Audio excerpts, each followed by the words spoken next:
Vas-y, raconte. Donc moi c'est Mathéo. J'ai joué au WCQ de Namur aujourd'hui ce 12 avril.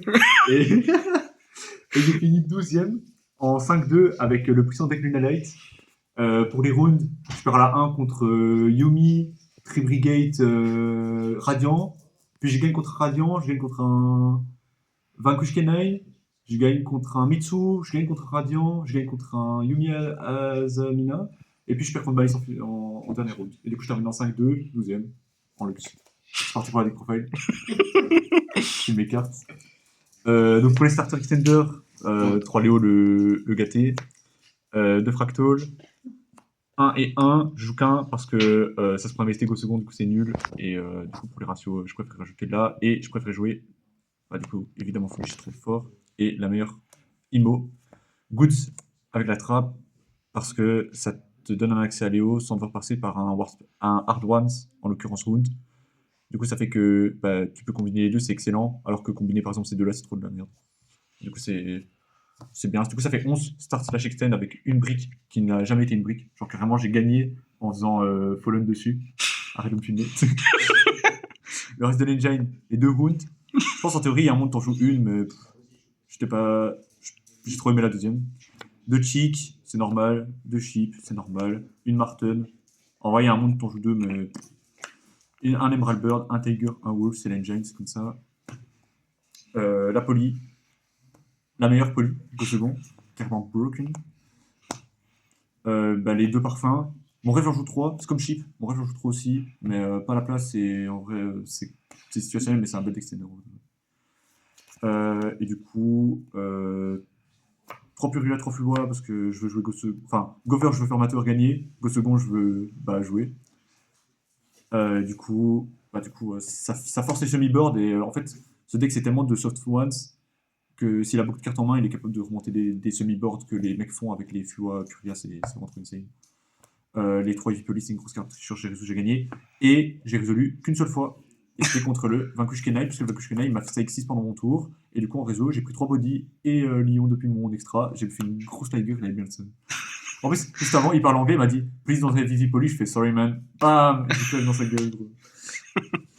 Et les derniers free spots, c'est Droplet parce que c'est trop cool pour break, et Fallen parce que c'est trop cool pour break, et ça permet de dodge trop bien contre DT. J'en ai affronté aucun d'ailleurs. Contre DT et contre Radiant, tu dodges pour être sûr que t'as Evipoli ou t'as Lunalis réseau.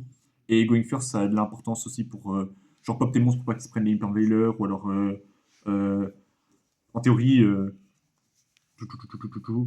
Et où là Norwound, Fallen pour Pop Wound, en théorie c'est un combo, tu vois. C'est un peu le combo du bled. C'est carrément le combo du blade. Genre le mec il sait, tu vois. Punch. Mais du coup, main deck 41. Extra. Les 2 targets à Fallen, il n'y a rien à dire. Mes pièces de fin de board, c'est les 2 Tigers, le Bagooska, la SP. Les pièces de combo, c'est les perfumes. C'est ça que t'envoies pour faire la tower. Lui, il est trop broken. Lui, il est trop broken. Lui, il est cool.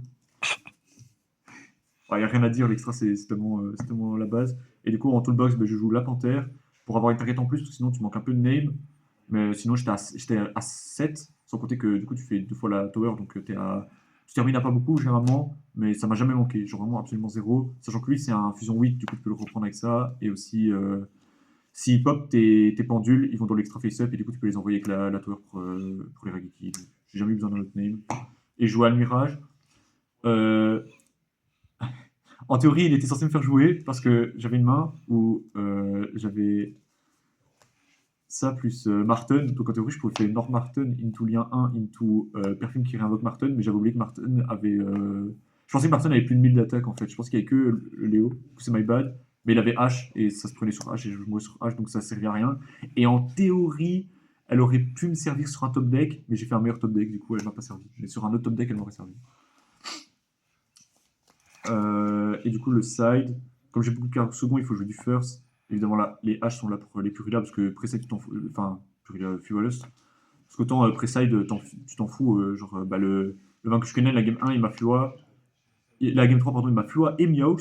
Et il termine avec 10 cartes en main, il s'est pas passé mon board, tu vois, donc tu t'en fous. Mais généralement, Preside, c'est un peu plus problématique. Donc les H. Et j'ai joué une mascarade en plus pour passer à 12 one cards. Le call by pour les end trap. TTT pour punir après les end-traps. J'ai détesté cette carte, elle va dégager. Pourquoi? Bah, je l'ai jamais résolu. J'ai jamais réussi à lui donner la valeur en second, alors de base, c'était un peu mon argument où elle est là pour mon go first, mais elle peut servir dans certains match-up go second. J'ai jamais résolu go second. Quand je l'ai eu en main et que j'avais second, bah, plus souvent j'avais le seum que plutôt qu'être content. Et en first, ça m'a jamais servi. La seule fois où je l'avais en main en first, je me suis pris Imperm Impulse.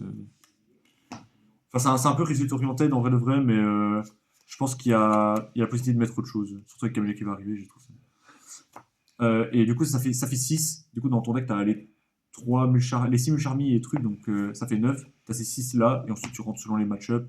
Donc en l'occurrence, tu as Impulse, excellente carte de second, et aussi, de first, pardon, et second dans certains match-up, notamment Vanquish, parce que du coup, tu peux stopper la trappe. Du coup, ça fait que. En fait, ton but, c'est d'empêcher de faire en sorte que ces monstres soient indestructibles par effet de carte. Et du coup, tu fais juste. Parce qu'en fait, ce qui te fait chier avec la trappe, c'est pas le Rageki, c'est juste rendre ces monstres indestructibles et aussi te burn 2008. C'est ça qui est chiant, du coup, tu joues plus pour ça. Sinon, c'est une très bonne carte en vrai de vrai. Mais quoi, le match-up Vanquish, ça devient juste un match-up burn en fait? Ouais, ouais. En fait, les beaux joueurs Vanquish, ce qu'ils font, c'est que quand ils go first, là, ils te burger sur leur go first. Du coup, t'es déjà à 6005. Et en fait, ta Evie elle devient morte. Parce que même si tu utilises 3 de ta main, tu bannis Lyon, tu prends 3005, donc c'est t'as pris 5000. Et du coup, il fait juste burger pendant ton tour et trap, ça fait 8003, t'as perdu. Hop, le seul Vanquish que j'ai affronté, il connaissait le deck, du coup, j'avais side de mes Evie mais en vrai, quand je vois qu'il connaît pas, je les garde. De drôle parce qu'il faut respecter tout ce qui est Yumi, il faut respecter tout ce qui est certains decks et aussi généralement bah justement dans les selling patterns de Gophers, juste même si c'est pas la meilleure carte dans certains match-up, bah combiné à ton board c'est assez, tu vois. Ou même un semi-board genre. En vrai, il y a des fois où tu te fais interrompre, c'est pas terminé sur le board que t'aimerais bien, mais c'est ton semi-board plus drôle, du coup t'as gagné, tu vois. Carrément une carte broken. Et ensuite le reste de l'extra, je suis un peu moins fier, on va dire. Ça va encore. C'était bah, surtout pour gérer les macros, notamment Radiant et notamment Dracoté, forcer les trucs. Et encore mieux, bah, si je peux dodge avec les 6 là, tu vois. Mm. La seule fois où j'ai fait un, j'en ai fait une des deux, c'était contre le Mitsu. La game 2, je l'ai droll, il avait que pré-prep, il fait pré-prep, je le droll. Il 7-3, j'arpie, il y avait Droplet, il super poli, j'ai vraiment détruit. Mais du coup, je sais pas si je l'équipe. Non, je l'équiperai parce que bah, il faut, mais voilà. Et là où je suis un peu moins fier, c'est le PTT. Le PTT, je l'avais mis parce qu'en fait, dans mes selling patterns, il y avait des cas où j'avais besoin d'une carte en plus pour le first et une carte qui soit utile pour le second. Du coup, j'ai mis PTT parce que c'est l'option facile, mais c'était vraiment mauvais, je trouve. À chaque fois que j'ai mis PTT en 1, j'avais trop le seum. Genre, c'est impossible d'aimer PTT en fait. En tout cas, dans ce format, je trouve. Et du coup, un des Renem, du coup, ça allait avec PTT. Et en fait, l'idée, c'était avoir une quatrième out contre Magnet Warrior parce qu'ils font notre Beast post-side. Du coup, t'en as 4. Et en théorie, t'as les 6 Charmy. Et du coup, t'espères juste avoir une de ces 10 là. Et aussi, t'arrêtes PTT parce que je m'attendais à beaucoup de Yumi. Et Yumi, ça active très très facilement des effets de monstre. Du coup, tu fais PTT, tu tes Renem. C'est vraiment cool. Et du coup, l'idée c'était ça. Et aussi contre Mitsu, il prend pas de damage et du coup, il peut pas faire magie. Il peut pas faire la magie Prayers pour réinvoquer du Grave. Et ça, le mec est choqué à chaque fois. Mais c'est jamais arrivé en match, mais ça peut quand même. Au final, je pense qu'il y a des améliorations à faire dans ce. Et voilà. Ah, je joue 41 000. Et voilà.